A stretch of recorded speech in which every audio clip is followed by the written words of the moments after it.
to Pokemon Go Ahead, it's your boy Cheeklake. Today we're talking about habitats and spawns and other featured Pokemon during this year's Go Fest. We're going to just remind you guys that Osaka, Japan's Go Fest is going to be from May 29th to June 1st. New Jersey will be having a Go Fest from June 6th to the 8th. We are actually going to be heading over there this year, so if you are in Jersey City or New York, we will see you there. And also, June 13th to the 15th will take place in Paris, France. And for those who are playing globally, this event will be on June 28th to the 29th. You can get your $15 tickets right now. As I'm recording this video, you will no longer be able to get the time research once you buy the tickets. You had to get it before April 15th, and since it's past then, you don't get the exclusive stuff from the time research or the time research whatsoever. Now, before we talk about habitats and spawns for this year's Go Fest, be sure to subscribe, hit the bell, and let us know in the comments below, are you playing anywhere in person this year,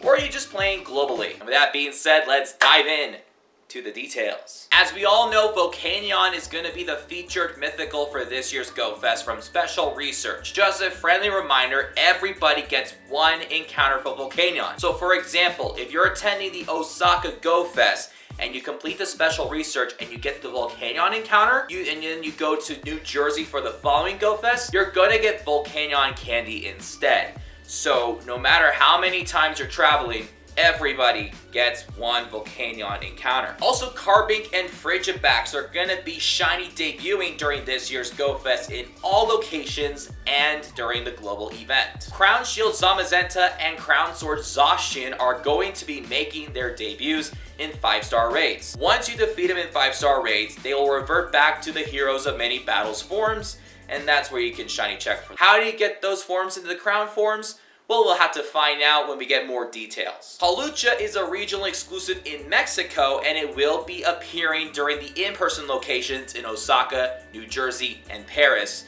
during Go Fest. And finally, if you're going to an in-person location and you take some snapshots, you'll get some encounters with the Rotom fan form. This is the final Rotom form to make a Pokemon Go debut to finish up the Rotom Pokédex. Well, not the Rotom Dex, but the Rotom...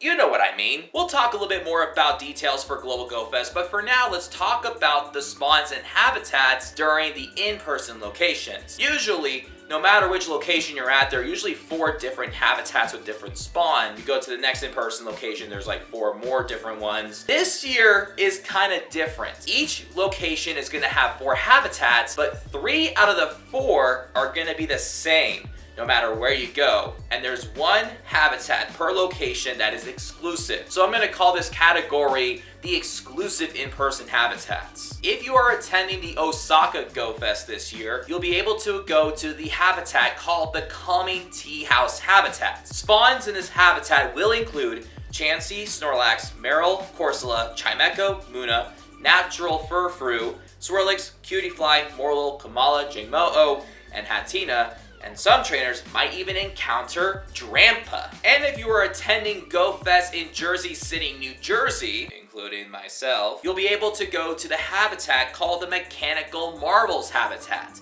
And the spawns will include Meowth, Hoppip, Chimecho, Beldum, Ferroseed, Clink, Galarian Stunfisk, Golett, Heatmor, Durant, Jangmo-o, Phalanx, Tabbled, and some trainers may even encounter Bombirdier. And finally, if you're attending Paris, France for Go Fest, you'll be able to go to the Ancient Temple Habitats. Spawns will include Rhyhorn, Sableye, Duskull, Chimecho, Skorupi, Drillbur, Archon, Gothita, Golett, Rufflet, Phantom, Jangmo-o, Greavard, and some trainers may encounter Sandile. And then we have the general in-person habitats. So no matter which location you're going to travel for Go Fest this year, these 3 habitats are going to be the same. The first general habitat is called the Carnival Grounds Habitat, and the spawns will include Heracross, Teddiursa, Slugma, Scraggy, Solosis, Vanillite, male and female Frillish, LGM, Jupiter, Togedemaru, Citadel, Frigibax, and some trainers may encounter Turtonator. The second general in-person habitat is called the Noble Fields Habitat. Spawns will include Galarian Farfetch, Dunsparce, Timber, Karrablast, Shelmet, Pawniard, White Flower Flabebe, Skidoo, Fomantis, Squavette, Wooloo, Phalanx, and Smoliv. and some trainers may even encounter Drudagon. And the third and final general in-person habitat is called the Sunken Treasure habitat. Spawns will include Totodile, Corfish, Finneon, Blue and Red Stripe Basculin, Inkay, Binacle, Skrelp, Clauncher, Carbink, Wimpod, Sandygast, and Wiglet, and some trainers may even encounter Rockruff. Then we have incense encounters. If you drop an incense during the event, you'll be able to get unknown encounters, and they will spell sword and shield. You have unknowns SWORDHIEL, and the question mark and exclamation point. You also have unknown W that can be shiny. However, the site doesn't include the shiny symbol by the W, so I'm really hoping that's a typo and we can actually get the shiny unknown W, since it's a new shiny unknown letter. It'd be crazy if they didn't. And then we also have some Spinda. Now this is going to be interesting because we talked about how there are different habitats in each location. And the exclusive in-person location habitats are going to have different spawns and everything. And this will include Spinda depending on which Pokedex entry it is. Carnival Grounds will always be Spinda number 2. The Sunken Treasure will always be number 4, and the Noble Fields will be number 7. So for Mechanical Marvels, it will be number 5. And then if you're going to Osaka for the Calming Tea House or Paris for the Ancient Temple, I think it's either like 6 or 3. And now let's go over habitats and spawns and features for Global Go Fest. Again, the Global Go Fest is from June 28th to the 29th.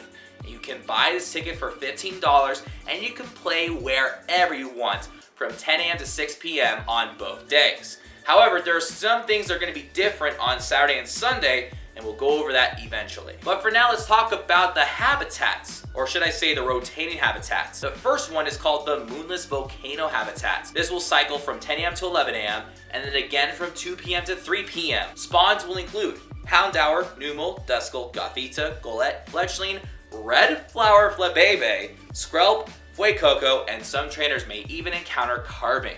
The second rotating habitat is called the Galvantic Dojo habitat. This will cycle from 11 a.m. to 12 p.m.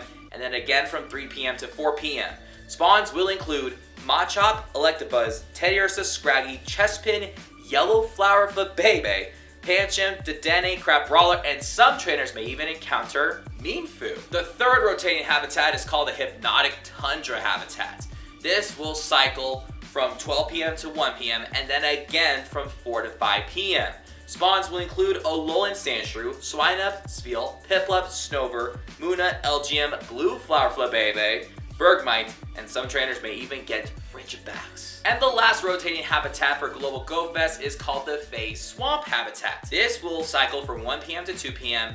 and then the last hour from 5 p.m. to 6 p.m. Spawns will include Clefairy, Tentacool, Mawile, Gulpin, Venipede, Poplio, Moraine, Morlul, and some traders may even get Togetic and the Orange Flower Flabebe. But the spawns during Global Go Fest don't stop there, because we have some exclusive spawns that will be spawning for the entire 8 hours depending on if it's Saturday or Sunday. So on Saturday, there's going to be some Shield-themed Pokemon that will appear throughout the day in addition to the rotating habitats, meaning if you play Pokemon Shield on the Nintendo Switch, you get these exclusive Pokemon, such as Chansey, Squirmarine, Larvitar, Shieldon, Shelmet, Volipede, Oranguru, and some may even encounter Gumi. And then on Sunday, Sword-themed Pokemon will be appearing throughout the day in addition to the rotating habitats.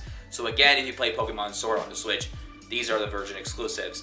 We have Galarian Farfetch, Cubone, Ralts, Carablast, Pawniard, Dino, Passimian, and some may encounter Jangmo-O. If you drop the incense during certain habitat hours, you'll be able to get the following. During the Moonless Volcano, your incense encounter will be a Torkoal. If it's during the Galvantic Dojo habitat, it's going to be the Skidoo, and that will be making its global debut.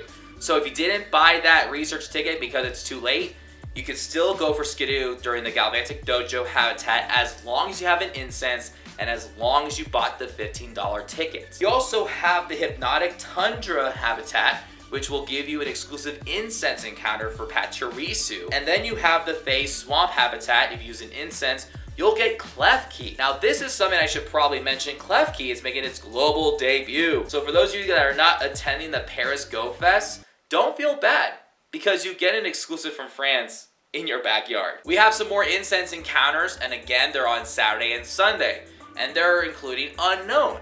We talked about how there are shield theme on Saturday and sword theme on Sunday. On Saturday, you're going to see some unknown that will spell the word shield.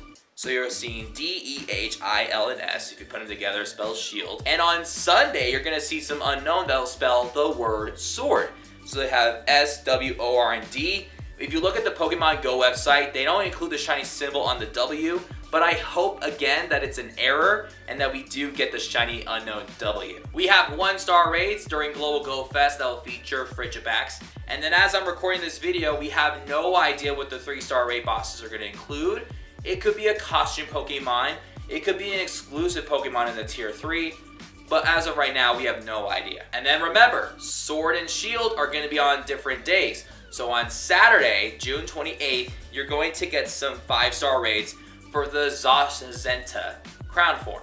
And then on Sunday, it's the crown form for Zacian. Now, despite the fact that there are some habitats that are kind of identical no matter which in-person location you're going to, and despite the fact that there are super low shiny debuts, is this a good Go Fest, yes or no? I say personally, yes, this is a really good Go Fest because there are a ton of shiny Pokemon that not everybody's able to obtain. I mean, we're talking about the Global Go Fest spawns. The fact that Flabébé is going to be spawning globally no matter which hour habitat it is, you're going to be getting the yellow, blue, and the red. And then you have Skidoo that's debuting because not everyone was able to travel to the City Safari. If you need the Pokedex entry or the shiny Skidoo, this is a great opportunity. You also have some exclusive raid bosses that are going to be in the wild during the in-person locations. You also have some exclusive regionals, even some shiny Pokemon that have debuted during regular events that not a majority of players were able to obtain. That is a huge one in my book because I can name a few shinies that I still need. Bombardier's one of them. I got a shiny Sandygast from a trade, but I would like to catch my own. Satotl, I still need that shiny. I also hope during that one habitat that features Rockruff that it has the potential of being a Dusk form, because that is a shiny that I still need. So there's a handful that I still need. But I want to hear your thoughts in the comments below if you think this is solid or you think it could be better. Also, they picked some good Pokemon to shiny debut. Carbink, they're giving us a reason to tap on it. And Frigibax, it was expected, but it's really cool how we can get it no matter which Go Fest we're attending. Thank you so much for watching. We will see you guys next time. Peace out.